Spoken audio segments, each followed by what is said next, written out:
প্রতিদিন আমাদেরকে 3 বার করে ফিরতো। খাওয়া তো দিতই না। সকালে 2টা বিস্কুট দিলে 7-7 ঘন্টা কোনো খাওয়া দিত না। আমাদের এখান থেকে বাইর হওয়ার ফুল কৃতিত্ব হইল যে আমাদের বাংলাদেশ পুলিশের। আমাদের বাংলাদেশ পুলিশের সহযোগিতায় আমরা জীবিত এখান থেকে ফিরে আসতে পারছি। আমি লিবিয়াতে গেছিলাম কাজের উদ্দেশ্যে, আমি কাজই করতাম। আমি একজন ওয়েল্ডার।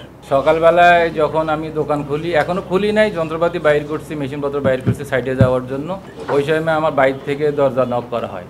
নক করার পরে দিয়া মোহাম্মদ বলে ডাক দেয়। আমি তখন, আমার নাম মোহাম্মদ না, আমি খুলি না। তারপর যখন বললো যে আল হোসেন, আমার নাম আলমগীর হোসেন, যখন বললো হোসেন তখন আমি মনে করছি যে পরিচিত লোক। দরজা খুলছি, দরজা খোলার পরে দিয়ে দেখি ওই দেশের একটা বাহিনীর নাম আছে মিলিশিয়া, গাদ্দাফিরে যারা মারছে ওই বাহিনীটাই। তখন আমার মাথা বাড়ায় পিস্তল দিয়ে বাড়ি দেয়। বাড়ি দেওয়ার পরে আমার অ্যাকচুয়ালি অনেক চেঞ্জ হারিয়ে যাওয়ার মতোই থাকে। তখন বললো যে তোর সাথে আর কে আছে? আমার সাথে একজন কাজ করতো, এর নাম হলো সিরাজ। তো রুমের দরজায় খোলা ছিল, ও ব্রাশ করতেছিল।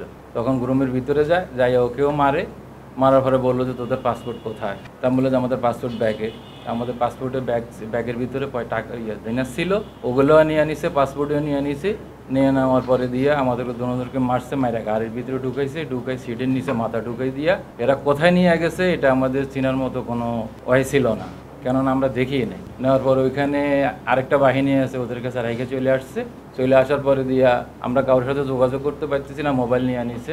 মোবাইল নিয়ে নেওয়ার পরে দিয়া রাত্রে আরও 2-3 জন লোক আসছে, ওদেরকে চিনি না, ওরা আমাদেরকে বাইর করছে চোখ বান্ধি।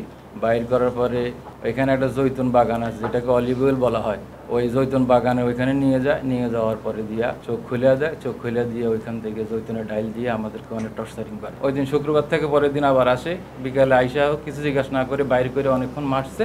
মারার পরে আবার ঘরের ভিতরে ঢুকাই দিয়া চলে গেছে। রাত্রে একটু পানি দিছে আর একটা খবজা দিয়ে চলে গেছে। পরের দিন আমাদেরকে বাংলা মাফিয়া আছে, বাংলা মাফিয়ার কাছে বিক্রি করে দিছে। ওই বাংলা মাফিয়া ড্রাইভার এবং লিবিয়ার লোক পাঠায় আমাদেরকে চোখ বাইন্দা হ্যান্ডকাপ পরায় গাড়ির ডালার নিচে ভিতরে ঢুকাই দিয়ে ওইখানে লয়ে গেছে। নিয়ে যাওয়ার পরে যখন মাফিয়ার ক্যাম্পে আমাদেরকে ঢুকার পরে আমাদের কাপড় চোপড় সব খুলে পালাইলো, শুধু সিন্টু গেঞ্জি আর শর্ট প্যান্টটা ছিল। তখন বললো যে তোমার ফ্যামিলির নাম্বার দাও। তখন আমি আমার ওয়াইফের নাম্বার দিছি। আমার ওয়াইফের নাম্বার বন্ধ ছিল। বন্ধ কেন? এর জন্য কমসে কম না হইলে আধা ঘন্টা পিটাইছে যে আর কার নাম্বার আছে। আমি বললাম যে ঠিক আছে, আমার মোবাইল নিয়ে আস, আমার মোবাইলের ভিতরে আমার ফ্যামিলির নাম্বার আছে। তখন এরা মোবাইল নিয়ে আসছে। নিয়ে আসার পরে প্রতিদিন আমাদেরকে 3 বার করে ফিরতো। খাওয়া তো দিতই না। 2টা বিস্কুট, সকালে 2টা বিস্কুট দিলে আর 7-7 ঘন্টা কোনো খাওয়া দিত না। কোনোদিন দেখা গেছে যেদিন, তারপরে দিয়ে রাত্রে আমাদেরকে তো টর্চারিং করতেই প্রতিদিন ভোর রাত্রে উঠে বলতো বাড়িতে কল দেওয়ার পরে বলতো যে 5 লাখ টাকা ব্যাংকে যাইতে বলো, যায় 5 লাখ টাকা দেওয়ার জন্য। তো ফ্যামিলি টাকা ম্যানেজ করতে পারবে না, দিব কোত্থেকে? এর জন্য প্রতিদিন আমাদেরকে টর্চারিং করতো, খাওয়া দিত না। কখনো মুখ ভাইন্দা, হাত ভাইন্দা 3-4 জনে পিটতো, পায়ের তাওলায়, বাজুতে, রানে, সব জায়গায়। কিছু জায়গা আছে যেটা আপনাদেরকে বলাও যাচ্ছে না, ওগুলোও অনেক টর্চারিং করতো।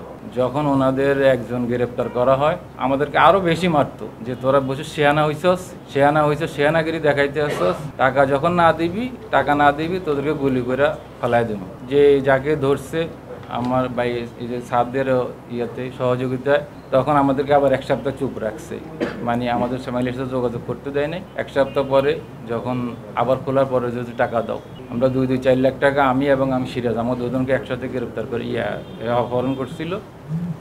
তখন 2-4 লাখ টাকা যখন দেওয়ার পরে তখন আমার ভাই এবং স্যাররা সহযোগিতায় ওই আসামিকে যাদের কাছে টাকা ঢুকছে এদেরকে ধরা হয় আর কি। আমাদের এখান থেকে বাইর হওয়ার ফুল কৃতিত্ব হইল যে আমাদের বাংলাদেশ পুলিশের।